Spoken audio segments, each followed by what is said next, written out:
The boys नाम से एक सीरीज़ आई थी अमेजन प्राइम पे, जिसमें एक कैरेक्टर है होमलैंडर। कहने को तो वो एक सुपर हीरो का कॉस्ट्यूम पहन के घूमता है, मगर वो पूरी सीरीज़ के अंदर एक विलन ही है। और ऐसा वैसा विलन भी नहीं, बहुत ही खतरनाक विलन जिसके पास बहुत सारी पावर है और दूसरी तरफ उसके अंदर बिल्कुल भी इमोशंस नहीं है। वो बिल्कुल भी एम्पैथी फील नहीं करता है। एक तरफ तो वो पावरफुल सुपर हीरो का एक पर्सोना लेके घूमता है, लेकिन अंदर ही अंदर ना बहुत सारी प्रॉब्लम है उसके अंदर। बहुत इनसिक्योर लगता है वो पूरी सीरीज़ के अंदर। बहुत ही कॉम्प्लेक्स करैक्टर है, एक ऐसा करैक्टर जिसको समझना बहुत ज़रूरी है। उसकी डेप्थ हम मिस कर देते हैं अगर हम उसको बस ये बोल दें कि यार ये तो बस बुरा इंसान है, एक विलन है। नहीं, सबसे पहले किसी भी इंसान की साइकोलॉजी को समझना है ना, तो उसके बचपन में जाना ज़रूरी है। उसका बचपन कैसा था। अब जानते हैं इस सीरीज़ के अंदर वॉट इंटरनेशनल नाम की कंपनी है जो कि लैब में पैदा करती है सुपर हीरोज़ को, और उसके बाद उन सुपर हीरोज़ को कंट्रोल करके मैनिपुलेट करके किसी ना किसी तरीके से पैसा कमाती है। अब जो होमलैंडर है वो भी एक प्रोडक्ट ही है वॉट इंटरनेशनल का। वॉट इंटरनेशनल ने होमलैंडर को पैदा किया लैब के अंदर और उसको वहीं पाला पोसा, वहीं बड़ा किया। अब बचपन में उसको वो प्यार नहीं मिला माँ बाप वाला, वो नर्चरिंग नहीं मिली। जिस इंसान को बचपन में वो माँ बाप वाला प्यार नहीं मिलता ना, उसके साथ बहुत सारे इश्यूज आ सकते हैं। अटैचमेंट डिसऑर्डर क्रिएट हो सकते हैं। जब माँ अपने बच्चे को गले लगाती है और प्यार से उसको गोद में सुलाती है ना, तो उस बच्चे को सेफ महसूस होता है। हमारे होमलैंडर को ये सब नसीब नहीं हुआ, इसी कारण उसके अंदर ना बहुत सारे इश्यूज आ गए। वो किसी पर जल्दी ट्रस्ट नहीं कर पाता, वो किसी के साथ जेन्युइन रिलेशनशिप नहीं बना पाता। अगर रिलेशनशिप बना भी रहा है तो उसके अंदर कुछ ढूंढता है, या तो कंट्रोल ढूंढता है या वैलिडेशन ढूंढता है। इसका बहुत बड़ा एग्जाम्पल है डीप के साथ, जो डीप सी वाला जो सुपर हीरो है उसके साथ उसका जो रिलेशनशिप है वो देखो आप। डीप सी के साथ क्या होता है, डीप सी को वो हमेशा परेशान करता रहता है। ऐसा क्यों करता है वो? क्योंकि जो डीप है ना, आप देखेंगे ध्यान से तो बहुत ही फ्लॉड कैरेक्टर है। उसके अंदर भी इनसिक्योरिटी बहुत है, डरपोक सा लगता है कई बार। तो कई बार ऐसा लगता है उसमें कॉन्फिडेंस ही नहीं है। अब ये सब जो ट्रेड्स हैं ये होमलैंडर की शैडो की ट्रेड्स हैं। होमलैंडर भी अंदर से इनसिक्योर फील करता है। अब जब वो डीप सी के अंदर ये सारे ट्रेड्स देखता है ना, अपनी शैडो देखता है, तो वो ट्रिगर हो जाता है और उस ट्रिगर होने के कारण वो उसको बुली करता है। जब उसको बुली कर रहा होता है तो वो अपनी डोमिनेंस दिखा रहा होता है, शो कर रहा होता है कि देख मैं हूं यहाँ पे बॉस। इस तरीके से वो कंट्रोल जमाता है ऐसे रिलेशनशिप में। लेकिन दूसरी तरफ देखेंगे एक ब्लैक नॉयर करके एक करेक्टर है, एक सुपर हीरो है जो कि बोलता ही नहीं है, शांत रहता है, ओबीडियंट है। उसके साथ होमलैंडर का रिश्ता देखिए कैसा है, बुरा नहीं है। वहाँ पे एक इल्यूजन क्रिएट होता है अटैचमेंट का, क्योंकि जो होमलैंडर है उसको जज नहीं करता ब्लैक नॉयर। उसको वो वाले कैरेक्टर ज़्यादा पसंद आते हैं जो अथॉरिटी को क्वेश्चन नहीं करते कभी भी। क्योंकि अगर तुम होमलैंडर क्वेश्चन कर रहे हो तो उसकी जो इनसिक्योरिटी है अंदर, उसी को ट्रिगर कर रहे हो, दिखा रहे हो कि होमलैंडर तेरी बस की बात नहीं है, तू जो सोच रहा है वो गलत है। होमलैंडर को बेसिकली जज मत करो। और ब्लैक नॉयर कुछ भी गलत नहीं करता है, ओबीडियंट है, जज नहीं करता है, कभी क्वेश्चन नहीं करता है। इसी कारण होमलैंडर ना उसके साथ एक अच्छे तरीके से रहता है। बेसिकली जो डीप सी वाला जो सुपर हीरो है वो पंचिंग बैग है होमलैंडर के लिए, और ब्लैक नॉयर जो है ना वो उसके लिए मिरर जैसा है, जिसमें परफेक्ट दिखता है। देखो मैं कितना कमाल का हूँ, फ्लॉलेस हूँ, मेरे अंदर कोई कमी नहीं है। उसके जो रिश्ते होते हैं ना, आप पूरे सीरीज में उठा के देखिएगा, जहाँ पे भी उसने रिश्ते बनाने की कोशिश करी है वहाँ पर या तो कंट्रोल है या वैलिडेशन है। अपने बेटे के साथ उसकी रिलेशनशिप देख लीजिए आप। पहली बार होमलैंडर को मौका मिला कि वो किसी के साथ अच्छे रिश्ते बना सकता है, जो कि उसका खुद का खून है, रायन नाम होता है उसका। अब रायन के अंदर भी ना वो कुछ ढूंढता है। रायन के अंदर क्या ढूंढता है कि अगर रायन मेरा बेटा है ना तो ये बहुत कमाल का होना चाहिए। अगर ये कमाल का नहीं है ना तो मुझ में कुछ कमी है। ले दे के सारी बात ना उस पर आ जाती है। मैं आगे बात करूँगा नार्सिज्म की, कि उसके जो नार्सिज्म है उसके ऊपर भी आएंगे। लेकिन बेसिकली उसके रिश्ते कभी भी अच्छे नहीं बन सकते किसी के साथ। रायन को भी कंट्रोल करना चाहता है। आप देखेंगे कि जब भी रायन की बात हो रही होती है वो बीच में आ जाता है इक्वेशन में, कि भाई मुझे भी तो लो, मैं भी तो हूँ भाई, मैंने बनाया है, ये मेरा प्रोडक्ट है। तो वो उसके अंदर भी ना ये ढूंढ रहा होता है कि इसके ज़रिए किस तरीके से मुझे वैलिडेशन मिले। तो वो उसकी ईगो का ना, जो रायन है वो उसकी ईगो का एक्सटेंशन है। इस तरीके से उसके रिश्ते जो है ना वो बिगड़े हुए हैं और वो किसी के साथ अच्छे रिश्ते नहीं बना सकता। होमलैंडर को इमोशनल इंटीमेसी से भी डर लगता है, क्योंकि वो जानता है कि कल को कोई मेरे करीब आ गया ना तो वो जान लेगा मैं क्या, वो मेरी शैडो देख लेगा, उसके सामने मुझे वल्नरेबल होना पड़ेगा, जो कि वो हो नहीं सकता क्योंकि वो बहुत पावरफुल है। उसके अंदर कोई प्रॉब्लम नहीं है, उसके अंदर कोई कमी नहीं है। आपने देखा होगा होमलैंडर जो है ना उसको मिल्क बहुत पसंद है, और ये गाय दूध वाला मिल्क नहीं, उसको ब्रेस्ट मिल्क बहुत पसंद है। बहुत ही ऑब्सेस्ड है वो उससे। आपने बहुत सारे सीन देखे होंगे, बहुत फेमस सीन है कि उसको दूध का स्वाद बहुत पसंद है। अब वो फैटिश नहीं है सिंपल एक, जिसको लोग बोलते हैं कि इसको दूध बहुत पसंद है या फिर राइटर ने यूं ही डाल दिया क्योंकि एडल्ट एक सीरीज़ थी है। ऐसा नहीं है, इसके अंदर भी बहुत कमाल की बात है, इसमें बहुत कुछ ढूंढा जा सकता है।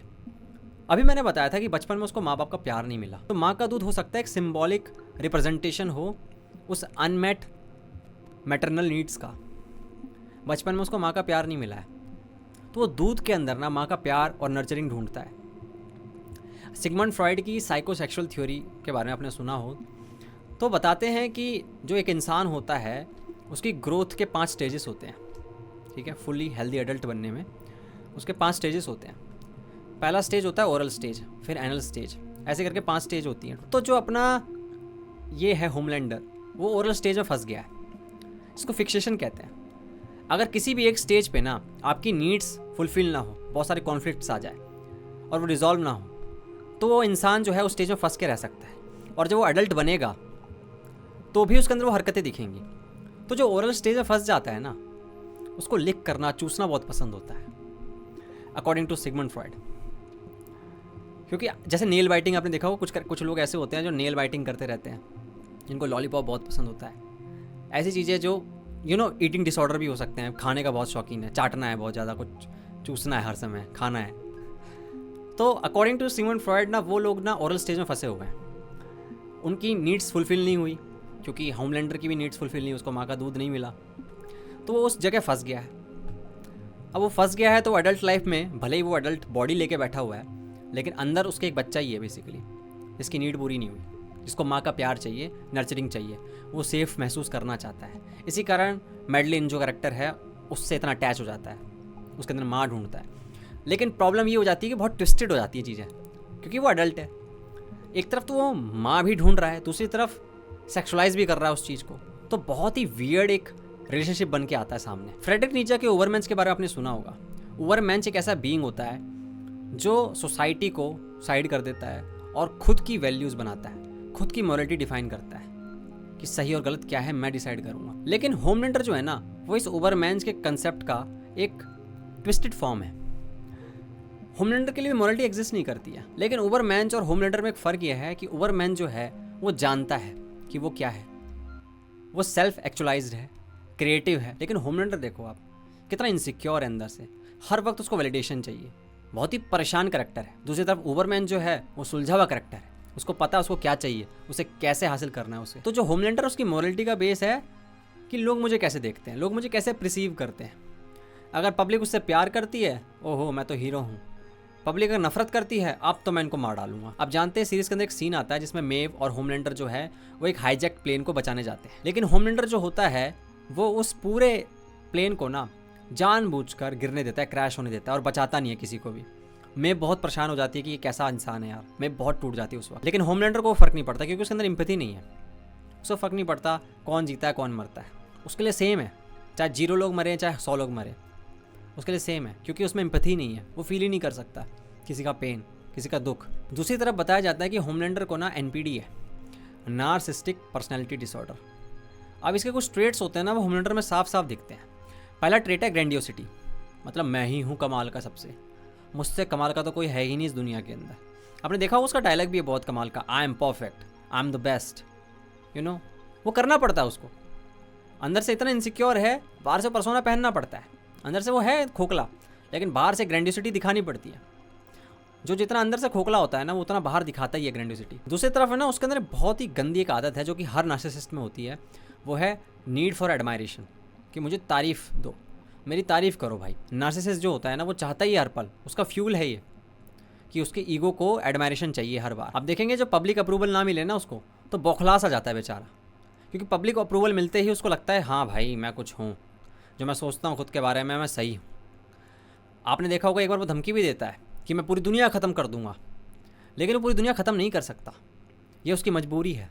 वो कर सकता है आराम से, उसके पास इतनी पावर है, ईजिली वो प्लैनेट डिस्ट्रॉय कर सकता है, बट क्यों नहीं करता? इसका सबसे बड़ा रीज़न है कि उसका जो नार्सिसिज्म है ना, वो बीच में आ जाता है। अगर पूरी दुनिया ख़त्म हो गई तो होमलैंडर है कौन? क्योंकि उसके अंदर का जो नार्सिसिस्ट है ना, उसको एडमायरेशन चाहिए, अप्रूवल चाहिए पब्लिक का, कोई मिलेगा ही नहीं अप्रूवल देने के लिए। जब दुनिया ख़त्म हो जाएगी तो होमलैंडर होगा कौन? वो अंदर से बिल्कुल टूट जाएगा। इसी कारण अंदर से खिसियाया रहता है। आप देखेंगे कि मैं मारना चाहता हूँ लेकिन मैं मार नहीं सकता इनको क्योंकि भाई इन्हीं से मेरे को मिलती है वो फ्यूल, एडमिरेशन वाली। और सबसे खतरनाक ट्रेड जो होता है आपको पता है, वो होता है लैक ऑफ एम्पैथी। बिल्कुल एम्पैथी नहीं है, जैसे कि मैंने बताया, किसी को हर्ट करने से पहले सोचता नहीं है। कितने लोग मरे इसको फ़र्क नहीं पड़ता, दुनिया में क्या हो रहा है इसको फ़र्क नहीं पड़ता। बिल्कुल ज़ीरो इमोशंस, अंदर से खाली है, पूरा खोखला है। उसकी पावर ना उसके सर पे चढ़ चुकी है, उसको लगता है वो गॉड है। ह्यूमंस को वो एंड समझता है, कीड़े मकोड़े समझता है। गॉड कॉम्प्लेक्स के अंदर ये देखा गया है कि उनको लगता है कि वो कुछ भी कर सकते हैं और कोई भी उनको हाथ नहीं लगाएगा, उनको कोई भी कॉन्सिक्वेंसेस फेस नहीं करने पड़ेंगे। और होमलैंडर भी सेम ऐसा ही फील करता है। आपने देखा होगा वो मिरर के आगे बहुत बात करता है। जब मिरर में बात कर रहा होता है ऐसा लगता है वो अपने आप से ही बात कर रहा है। ऐसा लगता है जैसे उसके अंदर दो पर्सनैलिटीज़ हैं, दो सेल्फ हैं बेसिकली। एक सेल्फ तो वो वाला सेल्फ है भाई जो वो दुनिया को दिखाता है, मैं बहुत बड़ा हीरो हूँ, बहुत ही इनविंसिबल हूँ, मुझे कोई चीज़ हरा नहीं सकती, लेकिन दूसरी तरफ एक सेल्फ है जो कि ट्रू सेल्फ है उसके अंदर वाला सेल्फ, वो है वल्नरेबल, इनसिक्योर। अब होता क्या है, इन दोनों पर्सनैलिटीज़ के बीच में ना, इन दोनों सेल्फ के बीच में लड़ाई होती रहती है, कॉन्फ्लिक्ट्स होते रहते हैं। एक तरफ वो दुनिया के सामने हीरो दिखना चाहता है लेकिन अंदर ही अंदर खोखला है। आपने देखा होगा उसके जो सफ़ेद बाल है उसको देख के बहुत परेशान हो रहा होता है।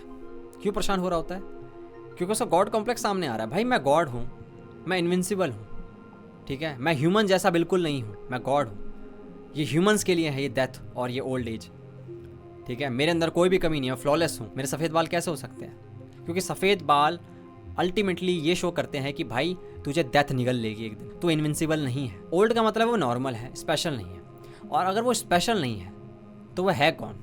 उसकी जो पूरी आइडेंटिटी है ना, वो टिकी ही इसी चीज़ के ऊपर है कि वो कितना सुपीरियर है, कितना कमाल का है, कितना पावरफुल है। तो सफ़ेद बाल उसको याद दिलाते हैं तुझे निगल लेगी डेथ और तू रिप्लेस कर दिया जाएगा। वॉट इंटरनेशनल तुझे रिप्लेस कर देगी, तू ख़त्म, तो तेरे बाद दूसरा सुपर हीरो आ जाएगा। तेरी कोई पहचान नहीं है, लोग तुझे भूल जाएंगे, लोग तेरा नाम तक भूल जाएंगे, तुझे रेस्पेक्ट प्यार कुछ नहीं मिलेगा। ये चीज़ें उसको बौखला देती है, परेशान हो जाता है वो। होमलैंडर को एक मॉन्स्टर समझा जाता है। जितने भी लोग उसको देखते हैं सब बोलते हैं ये तो बहुत गंदा मॉन्स्टर है, बट वो मॉन्स्टर अपने आप नहीं बना, उसको बनाया गया मॉन्स्टर वॉट इंटरनेशनल द्वारा। उसका बचपन वैसा गया, उसको प्रोडक्ट की तरह ट्रीट किया गया। अभी भी जब वो वॉट में काम कर रहा है तो उसको ऐसा प्रोडक्ट ट्रीट किया जाता है। तो जो मॉन्स्टर होता है ना, वो हमें सोचना होगा कि वो बचपन से ही होते हैं पैदा या सोसाइटी उन्हें बनाती है। उसका हर एक वायलेंट एक्ट, उसका गुस्सा, उसकी अपब्रिंगिंग और उसके साइकोलॉजिकल डैमेज का ना एक्सटेंशन है। वो विक्टिम भी है और विलन भी है इस पूरी सीरीज़ के अंदर। विक्टिम है वो कैपिटलिज्म का, विक्टिम है वो वॉट का, विक्टिम है वो सोसाइटी का, लेकिन बेचारा विलन बन जाता है। रिस्पॉन्सिबल ज़रूर है वो अपने एक्शंस के लिए जो उसने किया है, मगर सारा ब्लेम हम उस पर नहीं डाल सकते। और ये विक्टिम और विलन वाली जो ये ड्युअलिटी है ना, वही इसको इतना कॉम्प्लेक्स बनाती है, इतना टेरिफाइंग कैरेक्टर बनाती है पूरी सीरीज़ का। तो आज के लिए इतना ही। आप मुझे बताइए आपको होमलैंडर कैसा लगता है और आपने उसके अंदर क्या क्या देखा। Thank you so much for watching. मिलते हैं अगली वीडियो में, तब तक के लिए ध्यान रखो। Good bye.